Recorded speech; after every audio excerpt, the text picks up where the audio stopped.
Hi, welcome to Danny After Dark. If you're new here, make sure to like and subscribe so you don't miss a notification or a new episode. Tonight, I'll be featuring the case of Karla Faye Tucker. You might know the name. The case was so controversial. But do you know everything?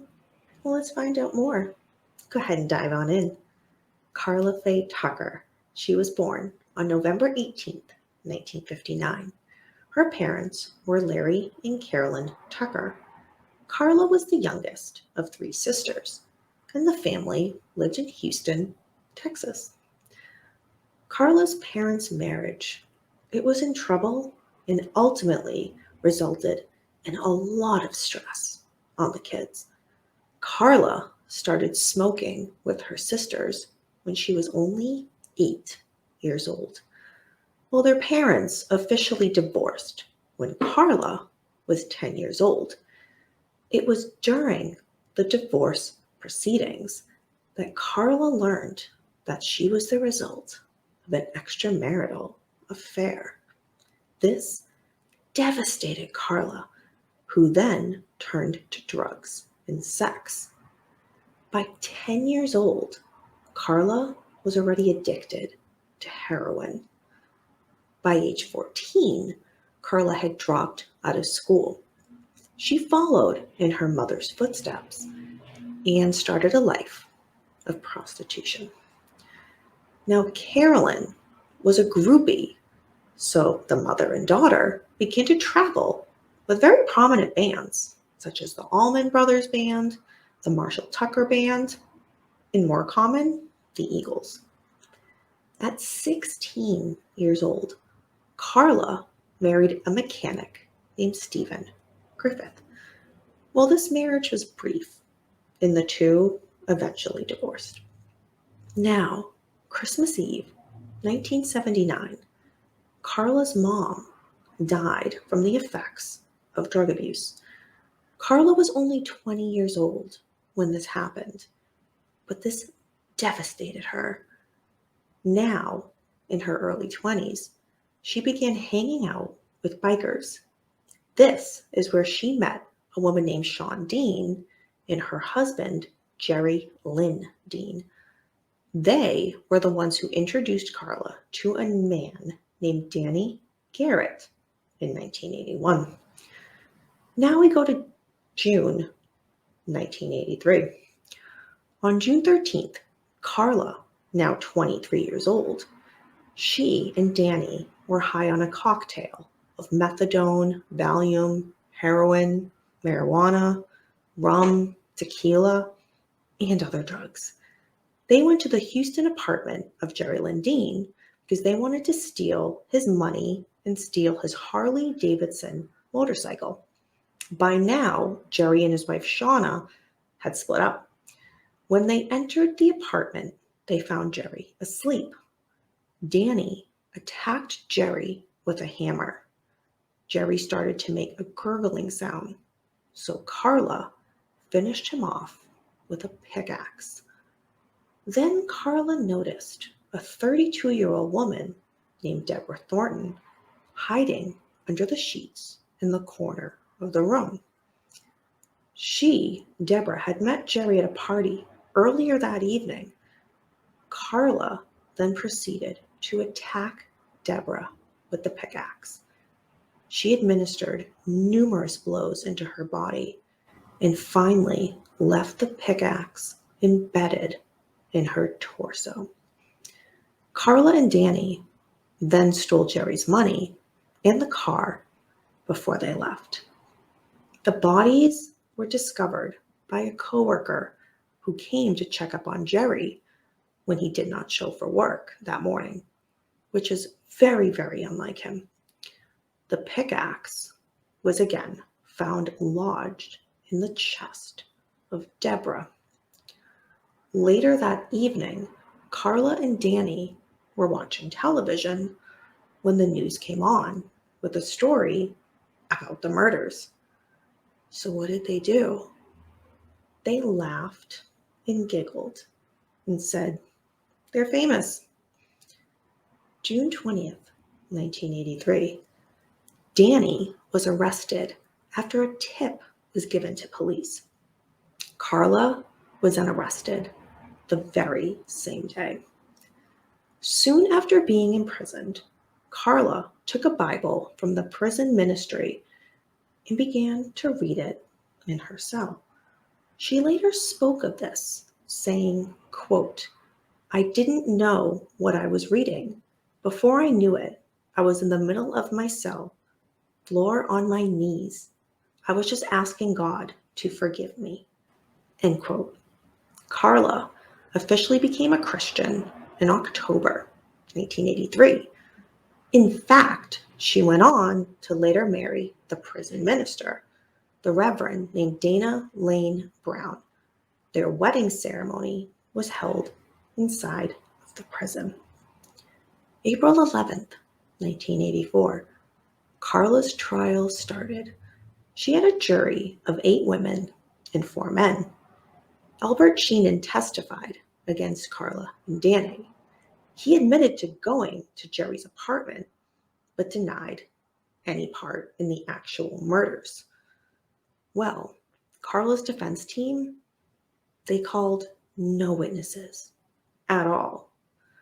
Karla had stated on a police wiretap that she had an orgasm every time she struck the pickaxe into Jerry and Deborah's bodies. Well, the jury reached a verdict after only 70 minutes of deliberating. Now, let's bring on the penalty phase before I tell you exactly what happened.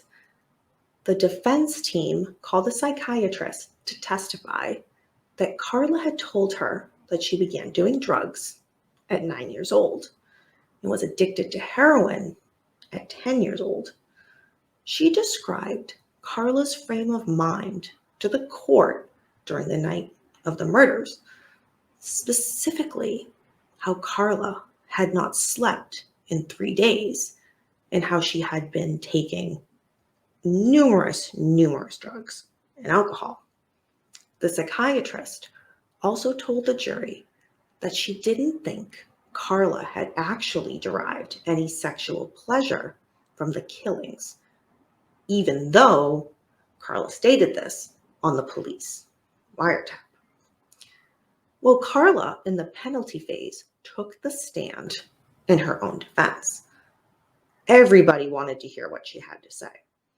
She gave her version of the events. She told the jury that she did not feel the killings were real. Quote, "I did not see the bodies. I do not remember seeing any holes or any blood." End quote. April 25th, 1984. After the jury deliberated for 3 hours, not only did they recommend Karla as guilty, they recommended the death penalty, death by lethal injection. Daniel Garrett, he was tried separately for these crimes. He was convicted and sentenced to death in November of 1984. However, he died in 1993 of liver failure while he was on death row. Now, Karla, she spent nearly 14 years on female death row at Gatesville Penitentiary. Karla went through the appeals process many times, but each time she was denied. Many organizations and people came forward to Karla's defense because they wanted to spare her life. Some of these organizations were the Christian Coalition, the 700 Club, and even Pope John Paul. Her cause also attracted support from around the world. These people wanted to appeal for clemency from the United Nations and the European Parliament. Karla's supporters and her lawyer claim that she was not the same woman who committed those brutal murders nearly 15 years ago. Karla's final appeal was to then State Governor George W. Bush. She was seeking clemency. Let me read a little bit of Karla Faye Tucker's letter to George Bush. It has some fascinating information. Now, quote, I am in no way attempting to minimize the brutality of my crime. It obviously was very, very horrible, and I do take full responsibility for what happened. I also know that justice and law demand my life for the 2 innocent lives I brutally murdered that night. If my execution is the only thing, the final act that can fulfill the demand for restitution and justice, then I accept that. I will pay the price for what I did in any way our law demands it. End quote. Another part of the letter stated, quote, I don't blame drugs either. When I say that I was out of it and on drugs the night I brutally murdered 2 people, I fully recognize that I made the choice to do those drugs. Had I chosen not to do drugs, there would be 2 people still alive today.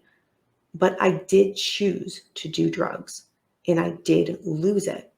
And 2 people are dead because of me. End quote. Now another paragraph from that letter. Quote, I did not plan on going over there that particular night to go into that apartment to kill anyone, but that is besides the point. The fact is, we went there. We went into the apartment. We brutally murdered 2 precious people, and we left out of there and even bragged about what we did for over a month afterward. It was in October, 3 months after I had been locked up, when a ministry came to the jail and I went to the services. That night, accepting Jesus into my heart. End quote. Another part from that letter now states, quote, when I did this, the full and overwhelming weight and reality of what I had done hit me. I began crying that night for the first time in many years. And to this day, tears are a part of my life. I have purposed to do right for the last 14 years, not because I am in prison, but because my God demands this of me. I know right from wrong, and I must do right. End quote. What did George W. Bush respond to this letter? He rejected Karla's last appeal. February 3rd, 1998 was the day of Karla's scheduled execution. Outside of the prison, there were demonstrations both for and against the death penalty. Karla refused breakfast in her cell that morning, and she was said by her guards to be, quote, at peace, end quote. She wrote a letter and took 2 visitors. She was allowed 30 minutes with her husband, who was again the prison minister, Dana Brown, whom she had married on death row, as well as she spent 30 minutes with a spiritual advisor. The U.S. Supreme Court rejected 2 last-minute calls for clemency, and the Texas governor, George W. Bush, ordered the execution to go ahead on time. Now, Karla said her case had been thoroughly reviewed by George W. Bush. Now, George W. Bush's words in regards to why he denied clemency was, quote, I have concluded judgments about the heart and soul of an individual on death row are best left to a higher authority, end quote. That is what Mr. Bush said. Shortly after 6:20 p.m., Karla was dressed in white prison clothes and got into the gurney unaided. She was strapped down over her legs and body. Her arms were strapped to the sideboards, and a catheter was inserted into veins on each of her arms. She was then wheeled into the execution chamber at 6:35 p.m. Karla was asked if she had any final statements, and she did. She turned her head towards the witness chamber and said into the microphone, quote, "Yes, sir. I would like to say to all of you, the Thornton family and Jerry Dean's family, that I am so sorry. I hope God will give you peace with this." End quote. Karla then looked at her husband and said, quote, "Baby, I love you. Everybody has been so good to me. I love all of you very much. I'm going to be face to face with Jesus now. Warden Baggett, thank you. Thank all of you so much. You have been so good to me. I love all of you very much. I will see you all when you get there. I will wait for you." End quote. Karla closed her eyes and looked at the ceiling. At 6:37 p.m., the three drugs, sodium lithopentyl, pancurium bromide, and potassium chloride, were injected. Within 2 minutes, the witnesses heard Karla give 2 deep sighs and then a groan. At 6:45 p.m., Karla Faye Tucker was pronounced dead. Her eyes were still open and still staring at the ceiling. That is the case of Karla Faye Tucker. Thank you for sticking around for another episode of Danny After Dark. Do you have a comment or a question about the case? Well, leave it down below. Let's be interactive. Do you have a recommendation for a case you would like me to cover? Well, leave it down below, and you may see it featured in a future episode. Until next time, please remember, we don't live in darkness. Darkness lives in us.